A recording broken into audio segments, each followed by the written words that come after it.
Hi teachers, hi classmates. My name is Sefi Enriquez and I'm from grade 5 B. In this video, I'm gonna show you how to make a DIY dish garden.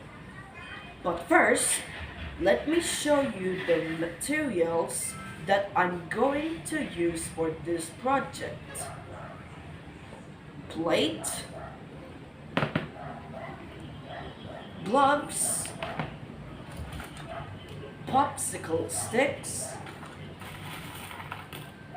pebbles, all toys, plants, and garden soil. So, that's it. Come on, guys, let's get started.